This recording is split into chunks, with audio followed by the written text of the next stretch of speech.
Assalamualaikum warahmatullahi wabarakatuh. Nama saya Fatimah Nur Aziza. Saya dari Prodi PGMI 2C. Di sini saya akan membahas tentang epistemologi barat yang ada di filsafat umum.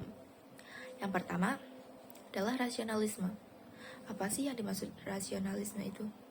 Rasionalisme adalah aliran filsafat yang pemikirannya menggunakan akal. Dan akal ini adalah salah satu alat yang terpenting dalam rasionalisme karena digunakan sebagai sumber pengetahuan, atau jika menggunakan akal maka suatu kebenaran bagi rasionalisme dalam mendapatkan pengetahuan. Nah, itulah pengertian dari rasionalisme. Lalu bagaimana latar belakang lahirnya rasionalisme? Nah, lahirnya rasionalisme disebabkan karena adanya reaksi terhadap dominasi kekuasaan gereja, atau bahkan rasionalisme sendiri adalah reaksi terhadap dominasi kekuasaan gereja pada masa abad pertengahan di barat. Karena pada abad pertengahan tersebut para filsuf-filsuf takut untuk mengemukakan pendapat, mengemukakan pemikirannya yang berbeda dari gereja tersebut. Nah, sekarang tokoh-tokoh rasionalisme. Yang pertama, tokoh René Descartes yang berasal dari Prancis, yang bisa dikatakan dialah pendiri rasionalisme itu. Metode yang digunakan René Descartes adalah metode cogito atau keraguan. Karena menurut dia, semakin dia meragukan sesuatu, maka dia akan berpikir menggunakan akal dia, dan akhirnya dia akan menyadari bahwa hal tersebut atau hal yang diragukan itu semakin ada. Jadi bisa dikatakan yaitu cogito ergo sum, yang berarti aku berpikir maka aku ada. Yang kedua adalah Gottfried Wilhelm Leibniz, ya itu. Dia menggunakan pluralisme. Yang di sini yang berarti substansinya ada banyak, dan masing-masing substansinya itu tersusun atas monad. Yang ketiga, Baruch de Spinoza. Dia memakai metode monisme, yang berarti substansinya ada satu, yaitu Tuhan. Dan ini merujuk pada panteisme. Dan Tuhannya Spinoza adalah alam semesta. Yang kedua adalah empirisme. Empirisme itu adalah aliran atau paham filsafat yang pemikirannya itu menggunakan atau berdasarkan indrawi untuk mendapatkan suatu pengetahuan yang baru. Nah, di sini pengetahuan baru yang berasal dari indrawi itu seperti apa yang kita lihat, apa yang kita dengar, apa yang kita rasakan. Semisal ada kucing berwarna kuning, kalau kita tidak melihat, kita tidak bisa tahu itu warnanya apa, itu hewannya apa, kecuali dengan kita mendengar, maka kita bisa mengetahui bahwa itu kucing gitu. Atau semisal dengan makanan yang pedas, misalnya si A itu sangat suka sekali dengan pedas, dan si B itu tidak sama sekali tidak suka pedas. Jika dikasihkan mie yang level 4 atau tingkat kepedasannya level 4, maka si A akan bilang bahwa ini tidak pedas, dan yang si B itu bilang sangat pedas karena memang dia tidak suka makanan-makanan yang pedas. Nah, itulah prinsip-prinsip empirisme tersebut. Dan berikutnya adalah tokoh-tokoh dari empirisme itu sendiri, yaitu yang pertama John Locke. John Locke itu mengemukakan empirisme itu sebagai tabula rasa dan menggunakan 3 istilah, yaitu yang pertama sensasi. Sensasi ini seperti orang empirisme modern yang modern sekarang sering sebut, itu adalah indrawi. Yang kedua, idea, namun ini tidak sama dengan idea yang dimaksud oleh Plato. Di sini berupa persepsi atau pemikiran yang spontan terhadap suatu objek. Misalnya tadi makan mie, dia langsung spontan bilang ini pedas, ini tidak pedas itu ya. Yang kedua adalah sifat. Di sini seperti bentuknya atau warnanya atau beratnya, seperti itu. Tokoh yang kedua adalah Herbert Spencer. Di sini berpusat pada teori evolusi, di mana kita mengenali fenomena-fenomena atau gejala-gejala yang ada. Namun, di balik itu semua ada sesuatu yang lebih absolut. Yang ketiga, aliran kritisisme. Apa sih kritisisme itu? Kritisisme yaitu tentang mengkritik kedua aliran filsafat yang sebelumnya kita bahas, yaitu mengkritik aliran rasionalisme dan aliran empirisme. Nah, di sini dia juga memberikan solusi, yaitu menggabungkan rasionalisme dan empirisme.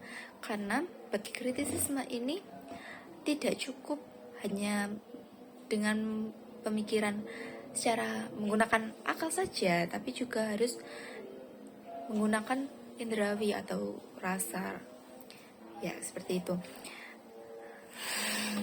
Tokoh yang kedua dari empirisme adalah Herbert Spencer, yaitu dia berpusat pada teori-teori evolusi, di mana kita mengenali fenomena-fenomena ataupun gejala-gejala yang ada. Namun, di balik itu semua ada sesuatu yang absolut. Berikutnya adalah aliran yang ketiga, yaitu kritisisme. Apa sih yang dimaksud dengan kritisisme itu? Kritisisme ini adalah sesuai dengan namanya, itu adalah mengkritik. Tapi yang dikritik adalah aliran yang sebelumnya kita bahas, yaitu aliran rasionalisme dan aliran empirisme. Kenapa dikritik? Karena menurut kritisisme itu adalah pemikiran itu tidak cukup hanya dengan menggunakan akal saja, tapi juga harus menggunakan indrawi saja. Karena kalau misalnya kita menggunakan akal saja, kita tidak dapat memvisualisasikan apa sih itu sebenarnya, kayak misalnya kucing itu apa gitu. Kita harus berpikir secara mendalam gitu kan, juga tidak bisa. Harus kayak dengan cara melihat kucing itu seperti apa, dan kita juga dapat menggunakan akal bahwa kucing itu adalah hewan mamalia, seperti itu. Kritisisme ini dikemukakan oleh Immanuel Kant, dan epistemologi dari kritisisme Immanuel Kant digolongkan menjadi 3, yaitu yang pertama sintesa rasionalisme dan empirisme, yang kedua kritis atas rasio murni, yang ketiga adalah kritis atas nalar praktik. Aliran keempat dari epistemologi barat yaitu aliran positivisme. Istilah positivisme ini kerap digunakan pada tulisan Auguste Comte yang merupakan sama dengan filsafat positivismenya. Filsafat positivisme ini dikemukakan oleh Auguste Comte. Filsafat positivisme merupakan suatu hal yang fakta atau real atau nyata, karena positif ini dapat diuji atau diverifikasi pada setiap orang yang mau membuktikannya. Positivisme adalah paradigma ilmu pengetahuan yang merupakan paling awal muncul pada dunia ilmu pengetahuan. Lalu kemudian didasari atas keyakinan yang berakar pada ontologi, kemudian menyatakan realitas ada atau eksis, lalu masuk ke dalam kenyataan melalui kesesuaian hukum alam atau natural law. Dalam hal ini, menurut Comte, proses dari perkembangan akal dan budi manusia sejajar pada perkembangan masyarakat dan dibagi menjadi ke dalam 3 tahap, yaitu yang pertama, tahap teologis. Tahap teologis ini seperti animisme atau fetisisme, politeisme, monoteisme. Yang tahap kedua adalah tahap metafisika, yang artinya pergeseran dari tahap teologi atau kepercayaan kepada zat adi kodrati ke tahap pengertian yang lebih abstrak dan diintegrasikan dengan alam. Yang ketiga, tahap positivis atau mulai meninggalkan hal-hal yang bersifat metafisika atau tahap teologis. Dan di sini mulai mencari pengetahuan dengan berdasarkan observasi dan rasionya. Hierarki ilmu positif dari yang paling sederhana hingga yang paling kompleks adalah yang pertama, matematika.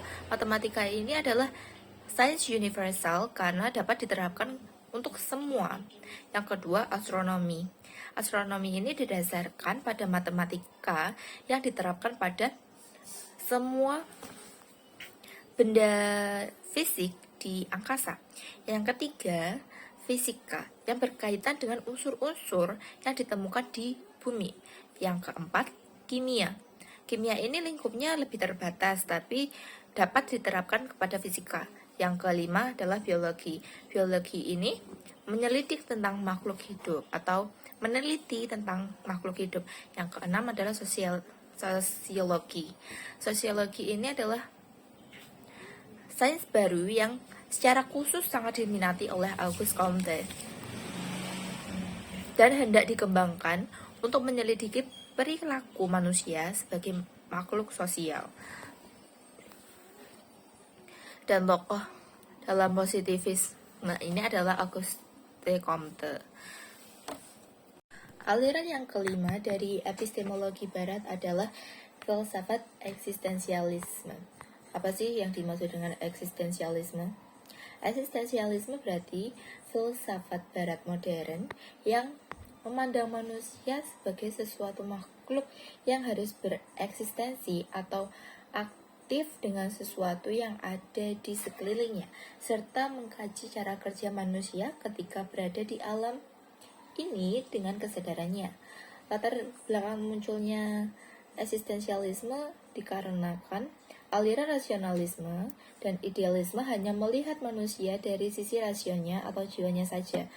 Yang kedua, materialisme dan empirisme hanya melihat manusia dari sisi fisik atau materinya saja. Yang ketiga, eksistensialisme sendiri adalah manusia adalah individu yang utuh, bukan hanya subjek yang berpikir, tetapi juga individu yang melakukan, yang merasa, dan juga yang hidup. Jenis eksistensialisme itu ada dua, yaitu yang pertama teistik. Teistik ini beranggapan manusia memiliki kebebasan, tapi juga terdapat pengaruh dari Tuhan. Sedangkan ateistik beranggapan bahwa manusia itu memang diciptakan untuk memiliki kebebasan dalam bereksistensi tanpa adanya pengaruh dari Tuhan. Tokoh-tokoh eksistensialisme yang pertama adalah Jean-Paul Sartre, atau dia adalah filosof dari Paris yang mengemukakan bahwa human command to be free, atau manusia itu dikutuk untuk bebas. Yang kedua itu eksistensi mendului esensinya. Yang ketiga, l'être en soi dan l'être pour soi. Artinya ada dalam dirinya dan ada juga untuk dirinya. Ada dalam dirinya dan ada untuk dirinya. Yang keempat, man is nothing else but what he makes of himself. Manusia itu tidak lain adalah apa yang dia perbuat untuk dirinya sendiri. Yang kedua adalah Søren Abe Kierkegaard, filsuf dari Denmark. Dia juga menjadi bapak eksistensialisme. Menurut dia, filsafat merupakan tidak merupakan suatu sistem, tetapi juga suatu pengekspresian eksistensi individual dan menolak totalitasi dari materialisme dan idealisme. Menurut dia, bereksistensi berarti berani mengambil keputusan yang menentukan hidup. Maka menurut dia, barang siapa yang tidak mengambil atau tidak berani mengambil keputusan, maka dia tidak bereksistensi dalam arti yang sebenarnya gitu. Yang ketiga adalah Martin Heidegger, yaitu filosof Jerman. Dan yang terakhir dalam epistemologi Barat adalah pragmatisme. Pragmatisme ini sendiri adalah aliran filsafat modern yang menyatakan bahwa sesuatu dianggap benar jika sesuatu itu dapat dipraktikkan dan dapat manfaatnya. Atau misalnya jika dikerjakan itu ada manfaatnya gitu. Kalau misalnya dikerjakan namun tidak ada manfaatnya, itu maka bukan kebenaran dari aliran pragmatisme. Dan kebenaran pragmatisme ini sendiri bersifat subjektif, bisa bergantung kepada masing-masing orang. Karena orang misalnya si A melakukan hal tersebut, dia dapat manfaatnya. Namun jika B melakukan hal yang sama dengan A namun tidak mendapatkan manfaat, itu berarti bukan pragmatisme bagi si B. Seperti itu. Intinya, orang-orang pragmatisme tidak ingin direpotkan dengan pernyataan-pernyataan yang merepotkan, terlalu mendalam. Dia hanya ingin bila dilaksanakan dia mendapat manfaat gitu. Munculnya pragmatisme pertama kali dikenalkan oleh William James in Amerika, yang kemudian menyebar ke wilayah Inggris, Prancis, dan Jerman. Kemudian tokoh John Dewey ikut mengembangkan aliran ini. Sebutan pragmatisme pertama kali dikenalkan oleh Charles S. Peirce pada tahun 1878 melalui bukunya yaitu How to Make Our Ideas Clear.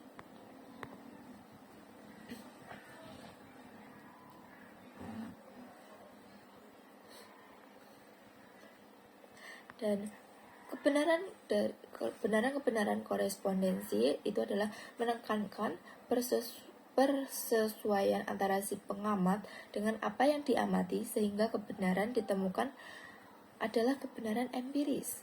Yang kedua, kebenaran koherensi itu menekankan pada peneguhan ide-ide yang a priori atau kebenaran yang logis, yakni jika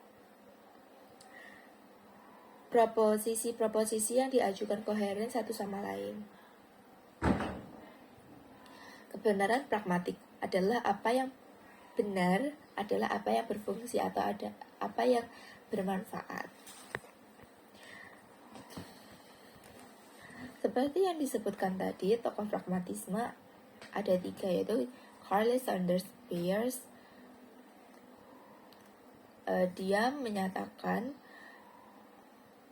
sesuatu itu dinyatakan berpengaruh jika dapat memberikan hasil yang praktis. Tokoh yang kedua adalah William James. Dia mengemukakan pendapatnya seperti tidak ada kebenaran yang mutlak untuk umum dan bersifat tetap berdiri sendiri, itu tidak ada bagi William James. Dan tokoh yang ketiga adalah John Dewey. Pragmatis menurut dia adalah pandangan metodologis bahwa ide adalah instrumen yang berguna dan bahwa nilai suatu ide didasarkan pada seberapa efektif ide tersebut dalam menjalankan dan memprediksi fenomena. Itulah epistemologi dari Barat. Sekarang yang kita bahas adalah epistemologi dalam Islam. Nah, di epistemologi dalam Islam ini ada 3 model sistem berpikir dalam Islam, yakni Bayani, Burhani, dan Irfani, yang masing-masing mempunyai pandangan yang sama sekali berbeda tentang pengetahuan. Model berpikir Bayani adalah dengan cara menganalisis teks. Maka sumber epistemologi Bayani adalah teks seperti buku, jurnal, atau modul, seperti itu. Namun sumber teks dalam studi Islam dapat dikelompokkan secara umum menjadi 2, yakni teks Nash atau Al-Quran dan Sunnah Nabi Muhammad SAW, dan yang kedua adalah teks non-Nash, yaitu berupa karya para ulama-ulama. Kemudian yang kedua yaitu model berpikir secara burhani.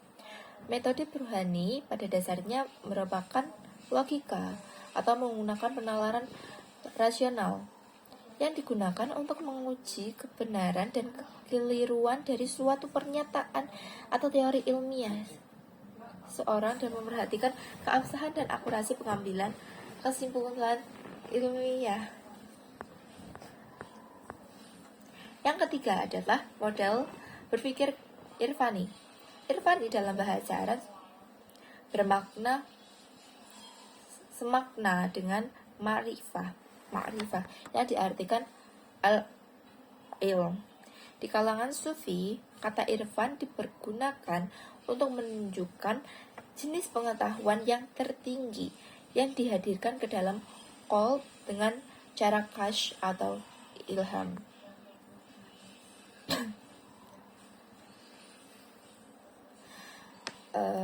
Di kalangan kaum sufi sendiri, ma'rifah diartikan sebagai pengetahuan langsung tentang Tuhan atau yang berdasarkan atas wahyu atau petunjuk Tuhan.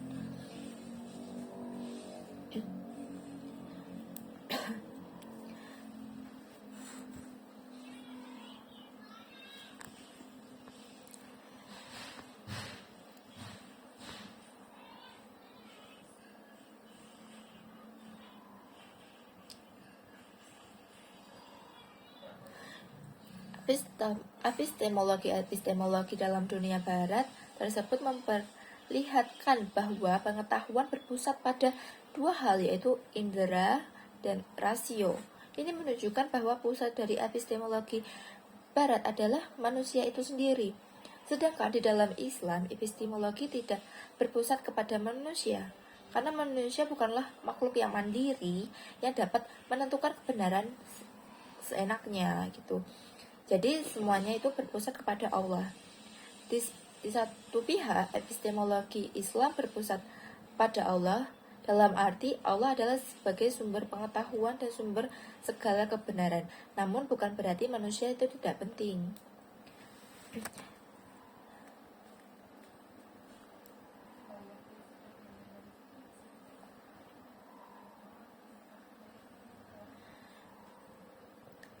Sumber-sumber pengetahuan bayani seperti Al-Quran, hadis, atau lebih karya ulama, dan cara untuk mendapatkan pengetahuan dari bayani ini sendiri adalah yang pertama, berpegang pada redaksi teks dan menggunakan kaidah bahasa Arab seperti nahwu dan shorof sebagai alat analisis. Yang kedua, menggunakan metode kias atau analogi, dan ini merupakan prinsip utama epistemologi bayani.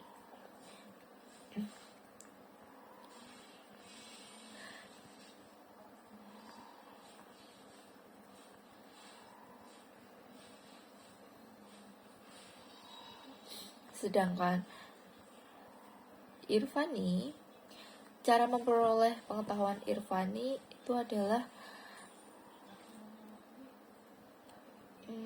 ada 3 tahapan, yakni tahap persiapan, 2 tahap penerimaan, dan 3 adalah tahap pengungkapan.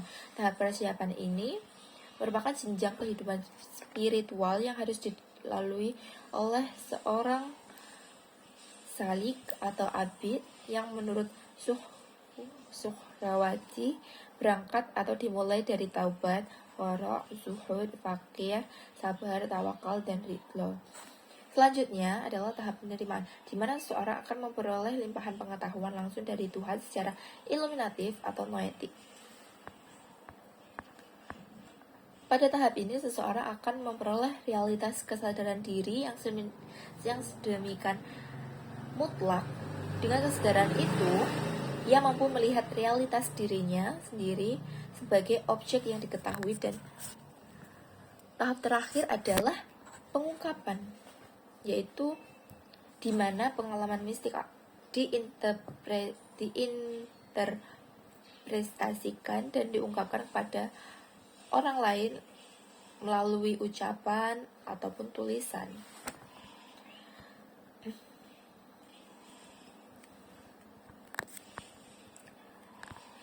Dan sumber atau cara memperoleh pengetahuan dari Burhani adalah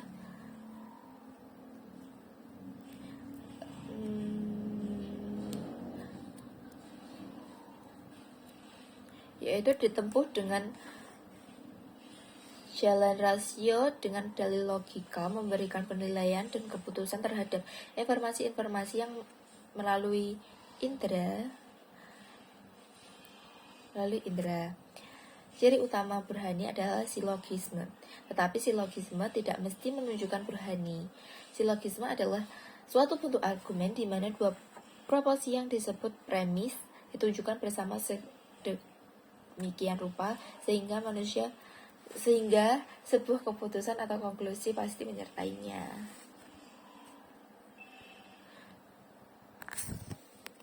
Dalam pemaparan yang sudah dijelaskan tadi, menurut saya, filsafat modern positivisme dapat diterapkan di kehidupan nyata. Jika ada tugas yang harus dikumpulkan dalam 3 hari atau 2 hari, dan tugas itu sangatlah banyak, maka sebaiknya tugas tersebut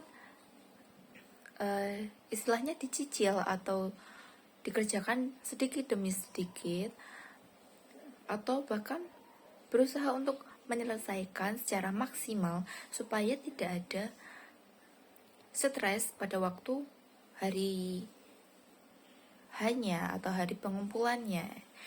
Begitu. Jika memang tak terselesaikan, ya mau gimana lagi kan, karena memang